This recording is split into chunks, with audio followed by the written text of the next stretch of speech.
Good morning. News and hair oil సమర్పిస్తున్న business breakfast షోకి స్వాగతం. ఏషియన్ మార్కెట్స్ లో ఈ మార్నింగ్ పాజిటివ్ ట్రేడింగ్ ట్రెండ్ కనిపిస్తుంది. లాస్ట్ నైట్ యూఎస్ మార్కెట్స్ మూడు ప్రధాన ఇండిసెస్ అంటే S&P 500, Nasdaq and Dow Jones మూడు ఇండిసెస్ కూడా రికార్డ్ లెవెల్స్ దగ్గర క్లోజ్ అయ్యాయి. నిన్నే అనుకున్నాం మనం నాస్డాక్ 7,000 పైన సెటిల్ అయ్యింది.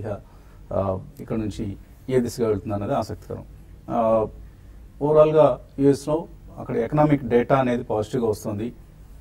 అలాగే ఫెడ్ రిజర్వ్ లాస్ట్ డిసెంబర్ మీటింగ్కి సంబంధించిన మినిట్స్ కూడా విడుదలయ్యాయి. ఆ మినిట్స్లో రాబోయే రోజుల్లో గ్రాడ్యువల్గా ఇంట్రెస్ట్ రేట్ హైక్స్ ఎలా ఉండాలన్నది వాళ్ళు ఒక క్లియర్గా ఒక స్పష్టమైన ప్రణాళికతో ఉన్నారు. సో దాంతో యూఎస్ మార్కెట్ సంబంధించి ఒక స్ట్రాంగ్ ట్రెండ్ కొనసాగుతోంది.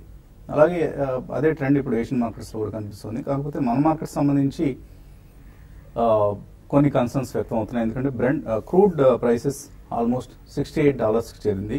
క్రూడ్ ప్రైస్ డిసెంబర్ 2014 లెవెల్ దగ్గర ప్రస్తుతం మనకు క్రూడ్ ప్రైసెస్ కనిపిస్తున్నాయి. సో ఒక నెగిటివ్ ట్రెండ్ ఇది. ఎందుకంటే మన క్రూడ్ ప్రైసెస్ పెరిగిన కొద్దీ ఇన్ఫ్లేషన్ పెరుగుతుంది. ఇన్ఫ్లేషన్ పెరిగితే వడ్డీ రేట్లు తగ్గాలి అన్న కాన్సెప్ట్కు వాయిదా పడుతుంది. So inflation is going to be higher because of the hire crude prices. అలాగే మన of course import dependent nation కాబట్టి మనకు ఫారెక్స్ లాసెస్ కూడా దీనివల్ల ఉంటాయి. సో ఓవరాల్గా క్రూడ్ ప్రైసెస్ పెరగటం మనకు ఒక ప్రధానమైన కన్సర్న్. దీంతో పాటు ఫిజికల్ డెఫిసిట్ నెంబర్స్ మనం గమనిస్తున్నాం. ఏప్రిల్ టు నవంబర్ మధ్యలో కనుక మనం చూస్తే 112% ఆఫ్ అవర్ టార్గెట్. అంటే ఆల్రెడీ మనం ఏదైతే లాస్ట్ బడ్జెట్లో ఫిజికల్ డెఫిసిట్ టార్గెట్ అనుకున్నామో దానికంటే 12% ఆల్రెడీ ఎక్కువ డెఫిసిట్ మనకు నమోదవుతోంది. ఇంకా 3 నెలలు ఈ ఆర్థిక సంవత్సరానికి సంబంధించి మిగిలి ఉండగానే 4 months రాదర్ నవంబర్ వరకే చూసాం కాబట్టి డిసెంబర్, జనవరి, ఫిబ్రవరి, మార్చి కూడా కలుపుకుంటే అది 125-150% మధ్యలో ఎక్కడో ఉండే అవకాశాలు కనిపిస్తున్నాయి. ఇంకా ప్రభుత్వం ఏమాత్రం ఖర్చు పెట్టకుండా ఉండాలి అన్న ఒక సంకల్పానికి దారితీసే ప్రమాదం ఉంది. ఫిజికల్ డెఫిసిట్ అదుపు తప్పకుండా చూసుకోవాలంటే. అలాగే రెవెన్యూ షార్ట్ ఫాల్స్ కనిపిస్తూనే ఉన్నాయి. రెవెన్యూ డెఫిసిట్ ఇప్పటికే ఆల్మోస్ట్ 130-140% చేరింది. సో ఇది ఒక కీలకమైన నెగిటివ్ ఫ్యాక్టర్ మన మార్కెట్ సంబంధించి. కాబట్టి మనం లాస్ట్ 3 daysగా అంటే 2018 మొదటి 3 sessions కూడా మార్కెట్స్ పైకి వెళ్ళలేకపోతున్నాయి. 10,500 నిఫ్టీకి సంబంధించి ఒక ప్రధానమైన రెసిస్టెన్స్గా మనకు కనిపిస్తుంది. సో బడ్జెట్కి ముందర బుల్స్కి ఏదైనా అమ్యునిషన్ దొరుకుతుందా అన్నది ప్రశ్నార్థకంగా కనిపిస్తుంది. ఎందుకంటే నార్మల్గానే బడ్జెట్స్కి ముందర మార్కెట్స్ నెర్వస్గా ఉంటాయి. లాస్ట్ 10 years డేటా కనుక మనం చూస్తే ఒక అనాలిసిస్ ఇవాళ పత్రికలో మనకు కనిపిస్తుంది. లాస్ట్ 10 years బడ్జెట్స్ చూస్తే లాస్ట్ 10 yearsలో 13 సార్లు బడ్జెట్ ప్రవేశపెట్టారు. 3 ఇంటర్మ్ బడ్జెట్స్, ఒక 10 రెగ్యులర్ బడ్జెట్స్. ఎలక్షన్ సమయంలో ఇంటర్మ్ బడ్జెట్స్ వస్తాయి కదా, మనకు 19లో అటువంటి ఒక ఇంటర్మ్ బడ్జెట్ రాబోతుంది. సో ఈ 13 సందర్భాల్లో కూడా కేవలం 3 సార్లు మాత్రమే బడ్జెట్ నెల రోజుల ముందర మార్కెట్స్ పెరిగాయి. మిగతా 10 సార్లు కూడా మార్కెట్స్ నెర్వస్గా ఉండి నష్టాలు పాలయ్యాయి. ప్రత్యేకించి 2007లో 5.1% కరెక్షన్ మనం బడ్జెట్కి ముందర చూసాం. అలాగే 2013లో 4.7% తగ్గింది. 16లో అయితే ఏకంగా 6.9% తగ్గింది. సో అటువంటి ఒక కరెక్షన్ ఈసారి కూడా మనం మార్కెట్స్లో చూసే అవకాశం కనిపిస్తుంది. బడ్జెట్కి ముందు ఇంకా 27 days మాత్రమే మనకు బడ్జెట్కి ముందు ఉన్నది. సో February 1st బడ్జెట్ ప్రవేశపెట్టబోతున్నారు కాబట్టి సో కేర్ఫుల్గా ఉండాలి, అప్రమత్తంగా ఉండాలి. అఫ్ కోర్స్ బడ్జెట్ తర్వాత ర్యాలీ ఉండొచ్చు బేస్డ్ ఆన్ బడ్జెట్ డెసిషన్స్. ఎందుకంటే ఈసారి అందరూ భయపడుతోంది LTCG. ఈ మాట మనం తరచుగా వింటాం, long term capital gains tax విధింపు ఉంటుంది అన్నది. సో LTCGని మార్కెట్స్ చాలా సీరియస్గా తీసుకుంటున్నాయి. ఎందుకంటే ఇప్పుడు ప్రస్తుతం ఉన్న నిబంధనల ప్రకారం 1 year తర్వాత మనం హోల్డ్ చేసిన స్టాక్స్ నమ్మితే క్యాపిటల్ గెయిన్స్ లేవు. రేపు అది 10%, 15% ట్యాక్స్ వేస్తున్నామనంటే that's a major setback for the equity markets. అలాగే ఫిజికల్ డెఫిసిట్ ఇందాక అనుకున్నాం, స్లిపేజ్ ఎంత ఉండబోతోంది. ఈ రెండింటిని మార్కెట్స్ కీలకంగా తీసుకుంటున్నాయి. కాబట్టి కొంత ఇక్కడ అప్రమత్తత అవసరం. Of course mid caps out perform చేస్తున్నాయి. మిడ్ క్యాప్స్లో మనం నిన్న కూడా చాలా స్ట్రాంగ్ అవుట్ పెర్ఫార్మెన్స్ చూసాం. ఆ అవుట్ పెర్ఫార్మెన్స్ ఇంకా కొనసాగే అవకాశాలు ఉన్నాయి. అది బడ్జెట్ ముందైనా తర్వాత అయినా కూడా. కాకపోతే సెలెక్టివ్గానే ఉంటుంది. ఏది పడితే అది కొనుక్కొని లాభాలు చేసుకునే పరిస్థితి మాత్రం ఉండకపోవచ్చు. అందుకనే మనం కొద్దిగా ఇక్కడ కాషియస్గా ఉండమని చెప్పడం జరుగుతుంది. కేఎన్ఎస్ అభిప్రాయాలు తెలుసుకుందాం. సో మార్కెట్స్లో నిఫ్టీ సెన్సెక్స్ పరంగా మనం కొంత అండర్ పెర్ఫార్మెన్స్ చూస్తున్నాం కంపేర్డ్ టు గ్లోబల్ మార్కెట్స్.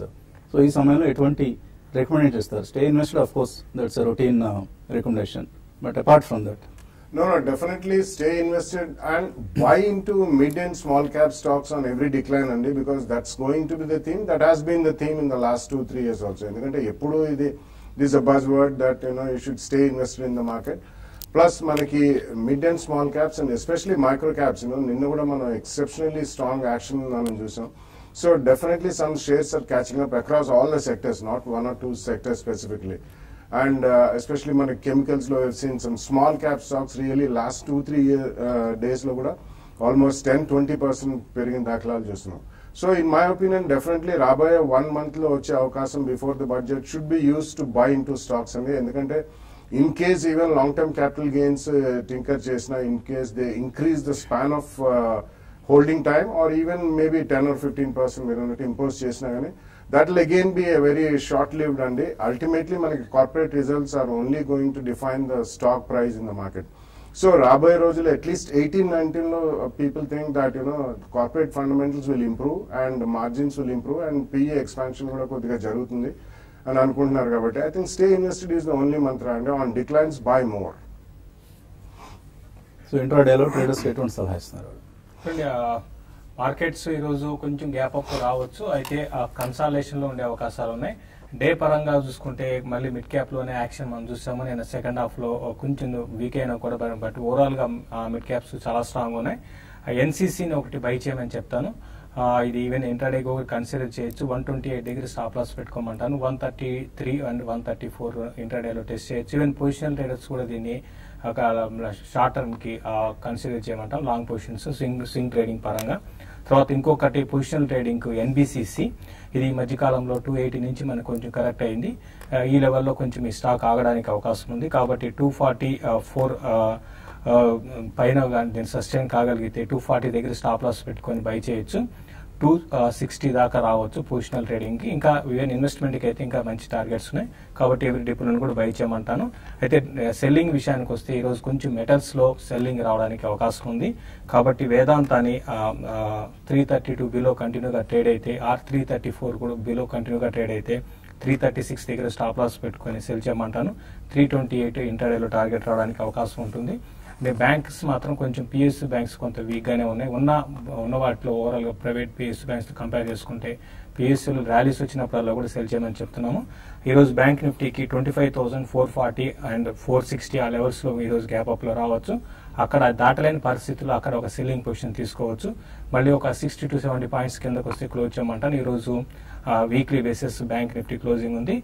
నిఫ్టీకి 10,420 దగ్గర ఇంటర్డే సపోర్ట్ ఉంది. 10,480 ఆ లెవెల్స్ లో రెసిస్టెన్స్ ఫేస్ చేయొచ్చండి. సో ఇంకొక 26-27 రోజుల్లో బడ్జెట్ రాబోతోంది మనకు. సో ఎటువంటి ప్రీ బడ్జెట్ రికమెండేషన్స్ తో సిద్ధంగా ఉన్నారు? సో ఒకటే టెక్స్టైల్ సెక్టర్ మీద కొద్దిగా పాజిటివ్ గా రావచ్చండి. మనకి లాస్ట్ ఇయర్ కూడా ఆల్మోస్ట్ ఒక 60 బిలియన్ రూపీస్ ఇచ్చారు కాబట్టి, అండ్ ఎఫ్డీఐ కూడా 100% అలౌ చేశారు కాబట్టి కొద్దిగా టెక్స్టైల్ సెక్టర్ లో నేను రికమెండ్ చేసే స్టాక్ కూడా ఆల్మోస్ట్ మనం అరవింద్, ట్రైడెంట్ లాంటి స్టాక్స్ మీద చాలా పాజిటివ్ గా ఉన్నామండి. దాంతోపాటు కేపీఆర్ మిన్స్ కూడా కొద్దిగా స్ట్రాంగ్ గా కనబడుతుంది. వీళ్ళు ఆల్మోస్ట్ వర్టికల్ ఇంటిగ్రేటెడ్ అండి. సో కస్టమైజ్ ప్రొడక్ట్స్ ప్రొవైడ్ చేయగలుగుతారు. సో కెపాసిటీస్ కూడా almost 90,000 metric tons and 27,000 metric tons ఉన్నాయి. వీళ్ళు ఏంటంటే రీసెంట్ గా హై మార్జిన్ ఫైబర్ మీద, ఫ్యాబ్రిక్ మీద కొద్దిగా ఫోకస్ చేస్తూ వస్తున్నారండి. సో కొద్దిగా అదొకటి పాజిటివ్ గా ప్లే చేయబోతుంది. అదేవిధంగా వీళ్ళ పవర్ రిక్వైర్మెంట్స్ కూడా క్యాప్టివ్ జనరేటర్ అనమాట. వీళ్ళ దగ్గర జనరేషన్ ఆల్మోస్ట్ 66 విండ్ మిల్స్ ఉన్నాయండి. సో దాంతో పవర్ జనరేటర్ వీళ్ళు క్యాపిటల్ కన్సంప్షన్ కి వాడుకుంటారు. ఇది ఒకటి పాజిటివ్ గా ప్లే చేయబోతుంది. ఎందుకంటే కాస్ట్ రిడక్షన్ ఒకటి జరుగుతుంది కాబట్టి అదొకటి పాజిటివ్ గా ప్లే చేయబోతుంది. అండ్ రీసెంట్ గా వీళ్ళు డెట్ కూడా చాలా రీపే చేశారంటే ఆల్మోస్ట్ 0.7 నుంచి ఆల్మోస్ట్ 0.5 వరకు వచ్చింది డెట్ ఈక్విటీ రేషియో. సో అదొకటి పాజిటివ్ గా కనబడుతుందండి. అదేవిధంగా కొద్దిగా ఈ డెట్ అనేది కొద్దిగా ఇంకా రీపే చేయబోతున్నారు. క్యాష్ ఫ్లోస్ కొద్దిగా స్ట్రాంగ్ గా కనబడుతున్నాయి కాబట్టి రీపే చేయబోతున్నారు. అదొకటి కొద్దిగా పాజిటివ్ గా కనబడుతుంది. సో ఇవన్నీ దృష్టిలో పెట్టుకుని మనం ఒక 1 year టార్గెట్ ఇస్తున్నానండి దీనికి 950 rupees. Right now it's trading at 818 rupees లో ట్రేడ్ అవుతుంది. బట్ దెన్ మీరు ఒక 1.5 year 2 years అంటే మనం రోల్ ఓవర్ చేస్తాం కాబట్టి వాల్యుయేషన్స్ FY20కి 1.5 year 2 years అన్న వ్యూతో ఉంటే ఆల్మోస్ట్ 1,050 ఈజీగా గెటబుల్ అండి target. KPR means and right now it's trading at current market price is 818. My target is 950 immediately in next 6 to 9 months. Okay, ఇక ఇన్వెస్టర్స్ నుంచి కాల్స్, మెయిల్స్ తీసుకోవాలి. Of course మనకు మార్కెట్స్లో mid and small caps పట్ల చాలా ఎక్కువ interest ఉంది కాబట్టి ఇప్పటిదాకా పెరగని షేర్లు ఏవైతే ఉన్నాయో వాటి మీద ఎక్కువ ఇంట్రెస్ట్ చూపిస్తున్నారు. ఆల్రెడీ పెరిగిన పక్కన పెట్టేసి కొత్త ఐడియాస్ కోసం వెతుక్కుంటున్నారు. సో అటువంటి పరిస్థితిలో all stocks are having a field day. కాబట్టి కొద్దిగా పేషెన్స్ కావాలంతే. ఒకవేళ మన దగ్గర ఉన్న షేర్ పెరగడం లేదు అని హడావుడి పడి నీరసపడి ఆమేసుకుంటే ఆ తర్వాత రోజే అది పెరగటం అనేది గమనిస్తున్నాం. సో అటువంటి పరిస్థితికి అవకాశం ఇవ్వకుండా మంచి షేర్లు కనుక మీరు ఉంటే జస్ట్ హోల్డ్ దెమ్. కొద్దిగా పేషెన్స్తో వెయిట్ చేయండి. ఆ షేర్ టర్న్ కూడా వస్తుంది.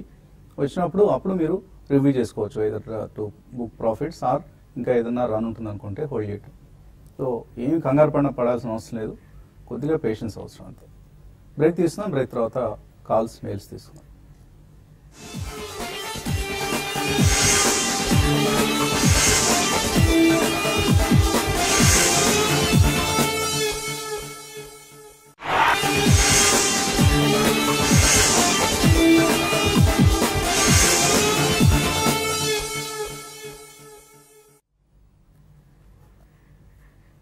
న్యూస్ అండ్ హెయిర్ ఆయిల్ సమర్పిస్తున్న బిజినెస్ బ్రేక్ఫాస్ట్ తిరిగి స్వాగతం. కాలర్స్ లైన్ లో ఉన్నారు. మొదటి caller Harnath from Hyderabad. Hello hello అడగండి హర్నాథ్. ఇది ఫ్యూచర్ కన్స్యూమర్ అండ్ మాస్టెప్ సెమీ కండక్టర్ టెక్నాలజీ, ఈ రెండు స్టాక్స్ గురించి తెలుసుకున్నాను. ఈ రెండు కొన్నారా? మాస్టెప్ ఏ రేట్ కొందాం అనుకుంటున్నాను ఈ లెవెల్స్ లో కొందాం అనుకుంటున్నారు. ఎందుకు మాస్టెప్ పట్ల ఆసక్తి చూపిస్తున్నారు? తెలిసిన వాళ్ళు కొంచెం బాగుందన్నారు. ఫ్యూచర్ కన్స్యూమర్ మెయిన్ అండి. ఓకే అండి. Future consumers is okay. It's a well research company. ఇప్పుడు అందరూ కొద్దిగా బాయింట్ గా ఉన్న స్టాక్ అది. బట్ మాస్టెప్ కొంచెం సర్ప్రైజింగ్. ఏమన్నా మీకు ఇన్ఫర్మేషన్ ఉందా దీనికి సంబంధించి? వాళ్ళు సజెస్ట్ చేశారండి. తెలిసిన వాళ్ళు సజెస్ట్ చేశారు. Okay right. హైదరాబాద్ లో స్పెక్యులేటర్లు అందరూ ఇప్పుడు బెట్ చేస్తున్న స్టాక్ ఇది మాస్టెప్ సెమీ కండక్టర్స్ అనేది. ఇప్పుడు మార్కెట్స్ లో లిక్విడిటీ ఉంది కాబట్టి ఇటువంటి స్టాక్స్ లో కూడా ఏంటంటే ఒకవేళ స్పెక్యులేషన్ పరంగా కూడా పెరగొచ్చండి. బట్ ఇది రిస్క్ అవుతుంది. మనం లాస్ట్ ఫ్యూ డేస్ గురించి చెప్తున్నాం. ఎందుకంటే వన్స్ మార్కెట్ రివర్స్ అయితే మీరు అమ్ముకోలేరండి. కాబట్టి పెరగడానికి అవకాశాలు ఉన్నాయి. బట్ వద్దని చెప్తానండి. వీటికన్నా మనకి ఫండమెంటల్ గా మంచి కంపెనీ మీరు కొనుక్కుంటే సపోజ్ మార్కెట్ రివర్స్ అయ్యి పడినా కూడా మళ్ళీ కొంచెం వెయిట్ చేస్తే మళ్ళీ మన రేటుకి మన వస్తుంది, మన ప్రాఫిట్స్ కూడా వస్తాయి. కాబట్టి మాస్టెప్ సెమీ కండక్టర్స్ మాత్రం అవాయిడ్ చేయండి. ఫ్యూచర్ కన్స్యూమర్ మాత్రం మీరు బై చేయొచ్చండి. అయితే ఇది చాలా షార్ప్ గా పెరిగిందండి. ఇది కూడా 30 రూపాయలు ఉండేది, చాలా ఫాస్ట్ గా పెరిగింది. ఇది ఒక టర్న్ అరౌండ్ స్టోరీ. లాస్ట్ నుంచి ప్రాఫిట్ కి వస్తున్నారు. చాలా స్ట్రాంగ్ ఉంది. ఎక్స్పాన్షన్ ప్లాన్స్ ఉన్నాయి. కాబట్టి నా ఉద్దేశం ప్రకారం కరెక్షన్స్ లో మాత్రం కొనుక్కోండి ఫ్యూచర్ కన్స్యూమర్. సో వీళ్ళు Q2 సంబంధించి మాస్టెప్ ప్రెస్ రిలీజ్ పంపించింది ఎక్స్చేంజెస్ కి. సో మా పెర్ఫార్మెన్స్ చాలా బాగా ఇంప్రూవ్ అవుతుంది అని. ఒకటే అర్థం కాదు ఎందుకు బుల్ మార్కెట్స్ లో మాత్రమే వీళ్ళ పెర్ఫార్మెన్స్ ఇంప్రూవ్ అవుతూ ఉంటుంది. చాలా కంపెనీలు మనకు తాన్లా సొల్యూషన్స్ లేకపోతే మాస్టెప్ ఇవన్నీ బుల్ మార్కెట్స్ రాగానే వాళ్ళ పెర్ఫార్మెన్స్ ఇంప్రూవ్ అయిపోతుంది. మళ్ళీ బేర్ మార్కెట్ రాగానే పెర్ఫార్మెన్స్ పడిపోతుంది. వీళ్ళేం స్టాక్ మార్కెట్ లో ఏదైనా ప్రొడక్ట్స్ తయారు చేస్తున్నారా లేకపోతే ఏదైనా వాళ్ళు యూజర్ ఇండస్ట్రీకి తయారు చేస్తున్నారా అనేది మనకు అర్థం కాని విషయం. సో ఎనీవే మార్కెట్స్ బాగున్నప్పుడు make hay while sun shines అనేది సామెత కదా. ఆ సామెతని ఇటువంటి కంపెనీలన్నీ అక్షరాల నిజం చేసుకునే ప్రయత్నం చేస్తూ ఉంటాయి. నవీన్ తర్వాత కాదు. హలో సార్ నమస్తే అండి. నమస్తే అండి, అడగండి. సార్ యాక్చువల్గా నేను న్యూ ఇన్వెస్టర్ సార్. ఇంతవరకు ఏం ఇన్వెస్ట్ చేయలేదు. ఏమండి? ఇంతవరకు ఏం ఇన్వెస్ట్ చేయలేదు సార్. న్యూ ఇన్వెస్టర్ ని. కొత్త ఇన్వెస్టర్. ఓకే. ఒక 50,000 to 1 lakh ఇన్వెస్ట్ చేద్దాం అనుకుంటాను సార్ ఒక 3 years పీరియడ్ కి. ఓకే. ఏమైనా మంచి షేర్స్ సజెస్ట్ చేస్తారని చెప్పి అడుగుతున్నాను. ఇప్పుడు మంచి షేర్స్ సజెస్ట్ చేయడం ఒక ఎత్తండి. వాటిని మీరు ట్రాక్ చేస్తూ ఉండాలి. ఆ కంపెనీలో ఏం జరుగుతోంది ఇప్పుడే అనుకున్నాం. కొన్ని డూబియస్ కంపెనీస్ ఉంటాయి. ఎవరో మనం ఒకసారి ఇన్వెస్ట్మెంట్ స్టార్ట్ చేయగానే పక్కనే ఫ్రెండ్స్ వాళ్ళు వీళ్ళు వచ్చి ఇన్ఫ్లుయెన్స్ చేస్తుంటారు. నేను ఈ కంపెనీ కొన్నాను, పెరిగింది ఈ మధ్య, కొనేసే అంటారు. టెంప్ట్ అవుతూ ఉంటాం. కాబట్టి కొద్ది రోజులు మీరు కొత్తగా వస్తున్నారు కాబట్టి మార్కెట్స్ ని పరిశీలించండి, అబ్జర్వ్ చేస్తూ ఉండండి. అసలు ట్రెండ్స్ ఎలా ఉన్నాయి, ఏ కంపెనీల్లో ఎటువంటి మూవ్స్ చోటు చేసుకుంటున్నాయి, ఇటువంటివన్నీ గమనిస్తూ ఉండండి. ఈలోగా ఆపర్చునిటీ మిస్ కాకుండా ఉండడం కోసం park your funds in some mutual fund scheme which is performing well. Like మనకు ఫ్రంట్ లైన్ స్కీమ్స్ చాలా ఉన్నాయి, ఎప్పటికప్పుడు రికమెండ్ చేసుకుంటున్నాం మనం. So Birla sun life top 100, లేకపోతే ఫ్రాంక్లిన్ ఇండియాలో ప్రైమా ప్లస్ ఫండ్, లేకపోతే ICICI prudential value discovery fund, SBI blue chip fund, ఇలా చాలా స్కీమ్స్ ఉన్నాయి. అటువంటి స్కీమ్స్ లో 1-2 స్కీమ్స్ ని సెలెక్ట్ చేసుకుని మీరు అందులో పార్క్ చేయండి. మార్కెట్స్ నిశ్చితంగా గమనిస్తూ ఉండండి. మంచి నిర్ణయం మీరు మార్కెట్స్లోకి రావాలనుకోవడం. We wish you all the best అండి. తర్వాత కరీంనగర్ నుంచి ఒక కాలర్ లైన్లో ఉన్నారు, Nagendra Prasad. Hello hello sir. అడగండి నాగేంద్ర ప్రసాద్. సార్ నమస్తే సార్. నమస్తే, అడగండి సార్. మీ విశ్లేషణ చాలా బాగుంటుంది సార్. థ్యాంక్ యూ సార్, చెప్పండి. పూస విచ్చినట్టు బాగుంటుంది సార్. థ్యాంక్ యూ అండి. అడగండి ప్రసాద్. సార్ అయితే టాటా మోటార్స్, ఇంకోటి ఆర్కమ్ ఒకటి సార్. ఈ ప్రైస్ లో ఎంటర్ కావచ్చు సార్. ఈ ప్రైస్ లో ఎంతకాలం హోల్డ్ చేస్తారు సార్? ఎంతకాలం హోల్డ్ చేద్దామనే ఉద్దేశంతో వస్తున్నారు? ఒక 6 months to 1 year sir. 6 months to 1 year కోసం ఎలా ఉంటాయి? Tata Motors December figures, JLR figures especially disappoint చేశాయి. సో కొద్దిగా ఏంటంటే మనకి వీళ్ళకి జేఎల్ఆర్ నుంచి లాస్ట్ క్వార్టర్ నెంబర్స్ కొద్దిగా డిసప్పాయింటింగ్ వచ్చాయండి. బట్ దెన్ కొద్దిగా పాజిటివ్ గానే కనబడుతుంది, వాల్యుయేషన్ వైజ్ గా కొంచెం పాజిటివ్ గా కనబడుతుంది. కాబట్టి టాటా మోటార్స్ మీరు 6 months to 1 year అంటున్నారు కాబట్టి డెఫినెట్ గా టాటా మోటార్స్ కొద్దిగా బై చేయమని నేను చెప్తానండి. బట్ ఆర్కామ్ వైపు వద్దంటారండి యాజ్ ఆఫ్ నౌ. ఇదంతా ఈ న్యూస్ అయితే ఏదైతే ఉందో అదంతా సెటిల్ డౌన్ అవ్వాలండి. ఇప్పుడు మనం 32 రూపీస్ వాళ్ళు ఇచ్చిన ఈ ఎంటర్ప్రైజ్ వాల్యూ ప్రకారం 32 రూపీస్ వస్తుంది, 32-33 రూపీస్ వస్తుంది. It's already trading at that levels కాబట్టి ఈ ప్రెసెంట్ లెవెల్స్ లో వద్దంటారండి ఆర్కామ్. కొద్దిగా ఈ ఇష్యూ అంతా సెటిల్ అవ్వని బట్టి మనం ఒక 1.5-2 quarters చూసిన తర్వాత కొద్దిగా క్లారిటీ వస్తుంది కాబట్టి we can take a call దేనండి. Let us wait for their quarterly performance. అది దానిలో ఇంప్రూవ్మెంట్ వచ్చినప్పుడు ఆర్కామ్ కూడా తీసుకోవచ్చు. అది రానంత వరకు avoid this company. Madan Mumbai నుంచి. హలో హలో అడగండి Madan. Sir. Good morning sir. Morning sir. నా దగ్గర ఎల్ఎన్టీ ఫైనాన్స్ 500 shares 190 ఉన్నాయి సార్. ప్లస్ హెచ్సిసి బై చేద్దాం అనుకుంటున్నా, వాటి గురించి చెప్పండి. ఎలాంటి ఫైనాన్స్ హోల్డ్ చేయమంటారా? యా, డెఫినెట్లీ హోల్డ్ చేయమని చెప్తానండి. 190 అంటే అది లాస్ట్ టైం ఆల్మోస్ట్ 200 దగ్గర నుంచి స్లైట్ రియాక్షన్ అయ్యి మళ్ళీ స్టార్ట్ అయింది పెరగడం అనేది. But at least 1 or 2 year view ఉంటే తప్పకుండా హోల్డ్ చేయమని చెప్తానండి. L N T finance is one of the strong NBFCs. And last year వాళ్ళు అన్ని నాన్ ప్రాఫిటబుల్ బిజినెస్ అన్ని కూడా రీవ్యామ్ చేసి I think they are on a very profitable path. So currently hold చేయమని చెప్తానండి ఎల్ఎన్టీ ఫైనాన్స్. బెంగళూరు నుంచి పవన్ లైన్ లో ఉన్నారు తర్వాత కాలం. ఆఫ్ కోర్స్ ఆయన హెచ్సిసి గురించి అడిగారు.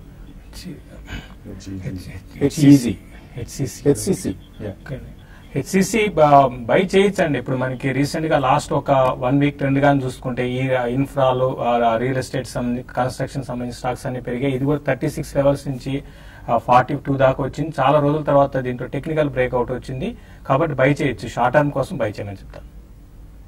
తర్వాత బెంగళూరు నుంచి పవన్ లైన్ లో ఉన్నారు. Hello sir. Good morning sir. Morning అండి. సార్, ఈ స్టేజ్ లో ఆల్కార్గో, వేదాంత, ఎస్ బ్యాంక్ బై చేయొచ్చు సార్? ఏంటి ఇవన్నీ షార్ట్ టర్మ్ కోసం, లాంగ్ టర్మ్ కోసం అండి? Long term sir, like 1 or 2 years, maximum 2 years. Maximum 2 years Allcargo, Vedanta and Yes Bank తీసుకోవచ్చు. వేదాంత, ఎస్ బ్యాంక్ అయితే చాలా పాజిటివ్ గా కనబడుతున్నాయండి. మీరు డెఫినెట్ గా 2 అటెంప్ట్ చేయొచ్చు. మీరు 2 years అంటున్నారు కాబట్టి డెఫినెట్ గా మీకు మంచి డీసెంట్ రిటర్న్స్ వస్తాయండి. మనం టార్గెట్స్ కూడా ఇచ్చాం వేదాంతకి అండ్ ఎస్ బ్యాంక్ కి. ఆల్మోస్ట్ ఒక ఎస్ బ్యాంక్ అయితే 480 levels వరకు ఉంది. వేదాంత కూడా ఆల్మోస్ట్ ఒక 18%-20% అప్సైడ్ కనబడుతుంది. బట్ దెన్ ఆల్కార్గోకి కొద్దిగా హోల్డ్ చేయమని చెప్తానండి. వాళ్ళకి ఏంటంటే లాజిస్టిక్ సెక్టర్ కొద్దిగా క్లారిటీ రావాలండి. వాళ్ళకి ఇంకా బిజినెస్ మోడల్స్ అనేది కొద్దిగా రివామ్ చేసుకోవాల్సిన అవసరం వచ్చింది వాళ్ళకి. సో కొద్దిగా ఇప్పుడు హోల్డ్ చేయమని చెప్తానండి. ఇప్పుడు వద్దని చెప్తాను, అటెంప్ట్ చేయొద్దని చెప్తాను రైట్ ఎట్ కరెంట్ లెవెల్స్. కాకపోతే వేదాంత, ఎస్ బ్యాంక్ డెఫినెట్గా ఎస్ అండి. తర్వాత కొన్ని మెయిల్స్ వచ్చాయి. మాధవీలత మెయిల్ పంపించారు. హెచ్పిసిఎల్ 415లో, బీపీసీఎల్ 502లో ఉన్నాయి. క్రూడ్ ప్రైసెస్ పెరుగుతున్నాయి కాబట్టి వీటిలో నుంచి ఎగ్జిట్ కావడం మంచిదా? యా, డెఫినెట్లీ అండి. I think crude prices continue అవుతాయి. ఇంకా ఇలాగే కొద్దిగా అబౌవ్ 70 వెళ్లే అవకాశం కూడా ఉందని చెప్తున్నారు. అండ్ రీసెంట్లీ మనం ఇరాన్ లో కూడా we're seeing a lot of upheavals. So ఎక్కడైతే మనకి డిస్ట్రప్షన్స్ వస్తాయో క్రూడ్ ప్రైజెస్ స్ట్రాంగ్ గా ఉండే అవకాశం ఉంది. క్రూడ్ ప్రైస్ స్ట్రాంగ్ ఉన్నప్పుడు మీ రీడింగ్ కరెక్టే. Oil marketing companies should be weaker. So definitely వీటిలోంచి వేరే వాటికి స్విచ్ అవ్వడం మంచి ఐడియా. దినేష్ అడుగుతున్నారు, పానాసోనిక్ కార్బన్ 625లో ఉన్నాయట. నిన్న బాగా పెరిగింది, అప్పుడు సర్క్యూట్ కూడా టచ్ చేసింది, ఎగ్జిట్ అయ్యి భారత్ ఫోర్జ్ కొనుక్కోవచ్చా? సో అదే అనుకున్నాను ఇందాకే. చాలా కాలం విసిగించి వేధించిన షేర్లు ఇప్పుడు పెరగటం స్టార్ట్ అవుతుంది. సో వాటి టర్న్ వచ్చింది. మేబీ ఒక్కరోజే కదా, నిన్నే బాగా పెరిగింది స్టాక్ మీరు అన్నట్లుగా. కొద్దిగా వెయిట్ చేయండి. మేబీ 1 or 2 days చూడండి trend. If you observe any weakness in this counter, then Bharat Forge is definitely comparatively Bharat Forge is a better stock. So correct అండి. ఇంతకుముందు వసంత్ గారు చెప్పినట్టుగా కొద్దిగా ఎలక్ట్రోడ్స్ అండ్ గ్రాఫైట్స్ కూడా కొద్దిగా లైమ్ లైట్ లోకి వచ్చాయి కాబట్టి నిన్న 20% ఆల్మోస్ట్ అప్సైడ్ కొట్టిందండి స్టాక్. ఇది కొద్దిగా హోల్డ్ చేయండి, నిన్ననే కదా మూవ్మెంట్ వచ్చింది, కొద్దిగా హోల్డ్ చేయండి, ఒక 2-3 డేస్ మీరు ఒక ట్రెండ్ ఫాలో అవ్వండి. బట్ ఇట్స్ గుడ్ స్టాక్ అండి, ఫండమెంటల్ కూడా చాలా స్ట్రాంగ్ స్టాక్ గానే కనబడుతుంది. బట్ దెన్ కొద్దిగా చూసుకోండి, కొంచెం కంటిన్యూస్ ట్రాక్ చూసుకుంటూ ఉండండి. బట్ అదే విధంగా భారత్ ఫోర్జ్ కూడా మంచి స్టాక్ అండి, మీరు మీ 2 స్టాక్స్ కూడా కొద్దిగా రీసెంట్ గానే కనబడుతున్నాయి. సో చూడండి, ఇది కొద్దిగా వెయిట్ చేసి ఇంకా అప్సైడ్ ఏమైనా ఉంటుందేమో చూసుకోండి. Majority of the stocks HEG, Panasonic, carbon, rain industries ఇవన్నీ చాలా చాలా huge volumes and price action గమనించాం. ఐ థింక్ మరికొద్ది రోజులు ఈ ప్రైస్ ఎప్రిసియేషన్ ఏదైతే ఉందో కొనసాగే అవకాశాలు కనిపిస్తున్నాయి. హరికృష్ణ రెడ్డి, వాటర్ బేస్డ్ జాగరన్ గ్రాన్యూల్స్, ప్రకాష్ ఇండస్ట్రీస్ ఇవన్నీ తీసుకుంటారట, కొనుక్కోవచ్చా? మీ టైం ఫ్రేమ్ రాయలేదు, బట్ అన్నీ కూడా ఇప్పుడు ప్రస్తుతానికి బుల్ రన్ లో పార్టిసిపేట్ చేస్తున్న కంపెనీసే. సో ఏమైనా తేడా కనిపిస్తుంది company? I think water base you should wait అండి, ఎందుకంటే చాలా స్టీప్ అప్రిసియేషన్ మనం లాస్ట్ 6 months నుంచి చూసాం. So granules is again very stagnant share between 125 and 150. So ఒకవేళ అది ఏదైనా ఈ నెక్స్ట్ 1 or 2 quarters అయిన తర్వాత if it moves beyond 150 and stays then only you should take అండి. ఎందుకంటే ఇవాళ ఒక యూఎస్ ఎఫ్డిఏ నుంచి ఇంకొక అనౌన్స్మెంట్ కూడా చూసాం. It's making more, little bit difficult, but slightly easier for generic companies to pass. So competition చాలా ఎక్కువ, generic prices మాత్రం అమెరికాలో డెఫినెట్లీ పడే అవకాశం ఉంది కానీ పెరిగే అవకాశం లేదు. I think you should wait for these 2 stocks. Jagan, I think you can go ahead and buy. Okay, ఇంకా చాలా అంశాలు మాట్లాడుకోవాలి కానీ సమయం మించిపోయింది కాబట్టి యూట్యూబ్ ప్రసారాలు కలుసుకోగానే అన్ని అంశాలు మాట్లాడేసుకుందాం. Keep watching TV5.